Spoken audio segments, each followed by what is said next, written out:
It's a little spooky. What do you got? Number 12? Yeah, 12. 12 game is The Last of Us. Oh, dude, that's spooky. Dude, The Last of Us is super spooky. Are you kidding? It's a little spooky. I mean, it's not as spooky as like Resident Evil, but The concept of Last of Us is very spooky. yeah. So it do be like that sometimes. It do be. So for those who have never touched a video game console and or the extraterrestrial beings that listen to this podcast, I just said hi to a bunch of them. Explain the plot of The Last of Us. Dude, okay. There's that one SpongeBob line where Squidward like hates Krabby Patties, and they say the only people who hate Krabby Patties are just the ones that never tried it. Yeah. On God, I think everyone who's played the first Last of Us, they will have that fucking game in their top whatever games of all time. I just think it's one of those where like if you played it, you fucking know. You already know. And even the fucking show that came out like last year, was so damn good. I mean, you can honestly just fucking watch that and you get the whole story. Right.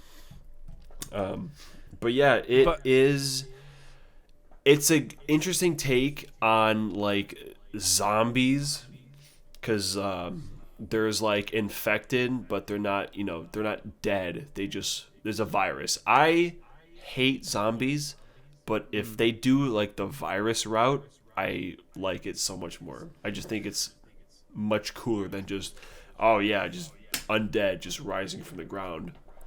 Like unless you always. make it fun, like Resident Evil or Dead Rising. If you make zombies fun like that, Even Resident Evil, they're not dead. They're just it's a virus, the T virus or whatever it is.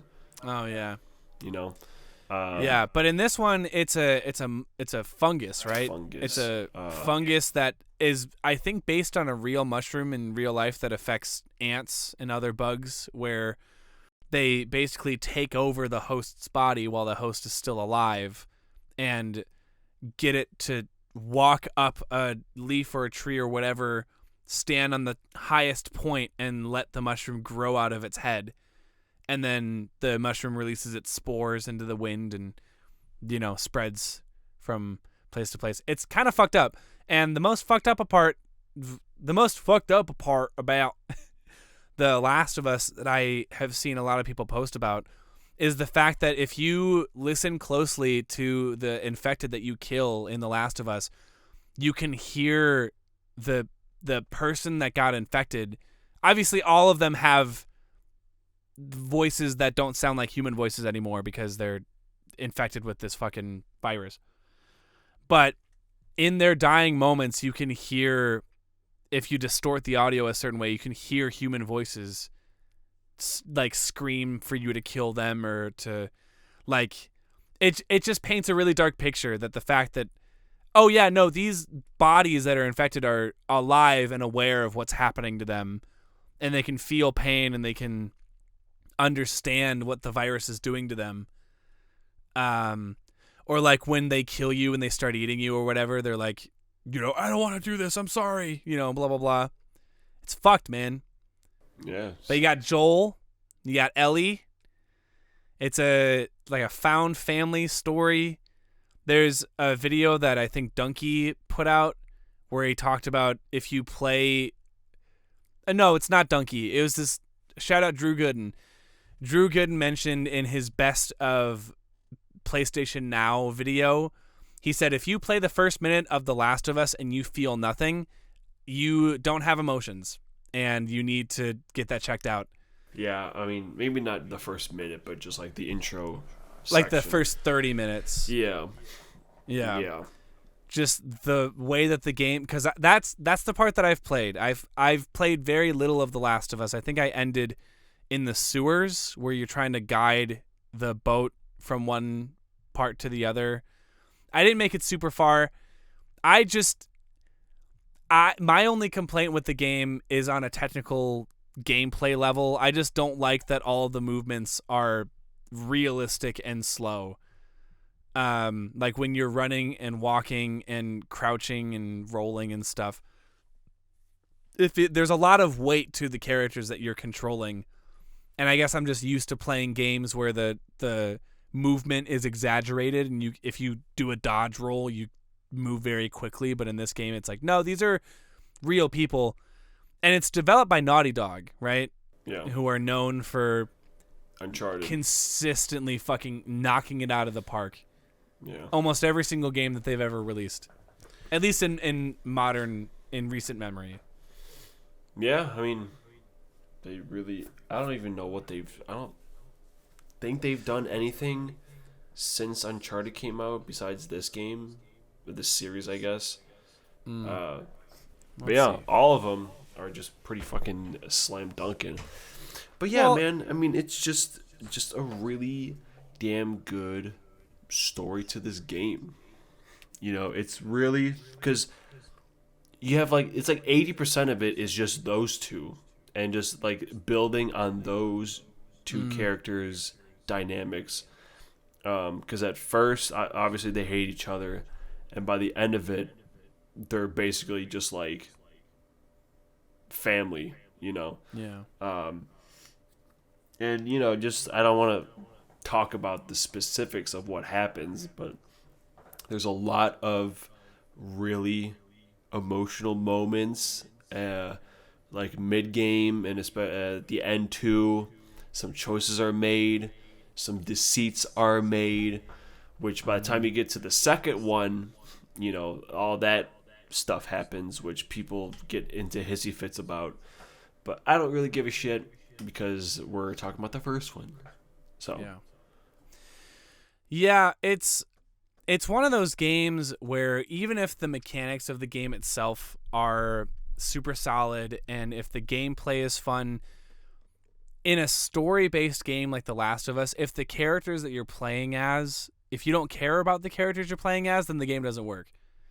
And from what I understand, the characterization of Joel and Ellie and all of the supporting characters, it's done really well from what I've heard. And a lot of people consider, I mean, the fact that it got adapted into a show that was very successful and resonated with people.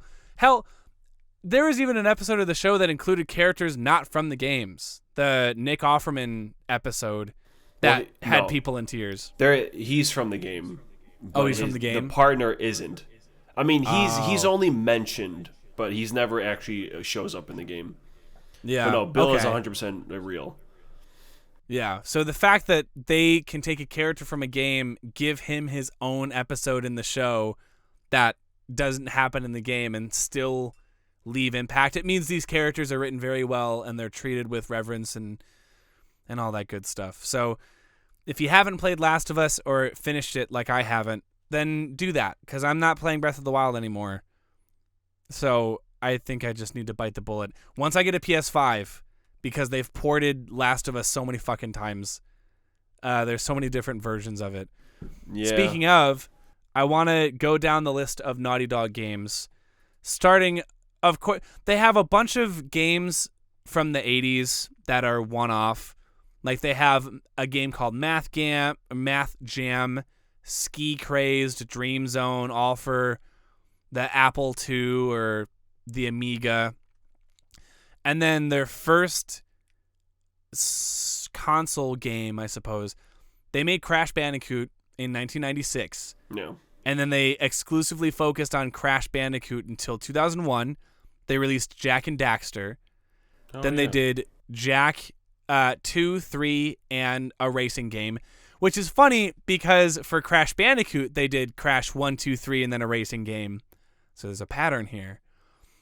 So then you have Uncharted 1, 2, 3, then Last of Us, then Last of Us Left Behind, which is an expansion DLC. They have Last of Us Remastered. Then they finish with 2 Uncharted games, Thief's End and then The Lost Legacy, which apparently no one needs to play because no one cares about the spinoff. Then Last of Us Part 2, then Legacy of Thieves Collection, then Last of Us Part 1, which is a PlayStation 5 and Windows remake. And then they have an untitled The Last of Us game, which I think is supposed to be multiplayer. It's some sort of multiplayer because they showed off concept art. Yeah, Last of Us has multiplayer, but it wasn't included in the remake, and I think that's what it's supposed to be. It's supposed to be the first one's multiplayer mode, but which I don't give a fuck about because, like I said, I don't do that anymore. Yeah, that's true. So all I'm saying is that we're getting an Uncharted racing game soon. Yeah, we have to, based on the pattern, and we're getting a Last of Us racing game. So hope y'all are ready to rev up as Ellie and speed down the course as Joel. And then you imagine it like a clicker in a cart with like a bomb and comically throws it behind it. Yeah. Anyway, yeah, dude, all really good picks. I feel like if you watch The Conjuring 2 and then put on Porcupine Tree while playing The Last of Us, you get a pretty good sense of not only David's tastes, but also you get a pretty good sense of spooky season and what spooky season is all about. I also with NB's really quickly want to mention some of those nitwits out there who claim how Last of Us should be a movie. It's like, well, I'd rather just watch a Last of Us movie because it's just barely a game.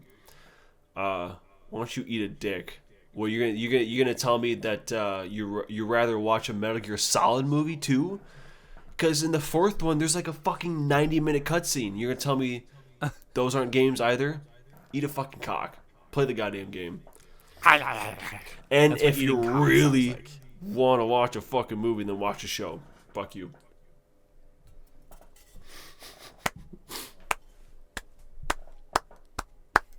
It was really good, though, the fucking show.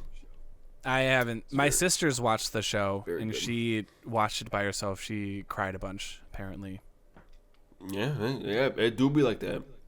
It do be like I mean, there's seriously, especially, like, okay, you fucking play the intro. Yeah. There are, like, line for line, like, the same thing. They exactly, like, what they say.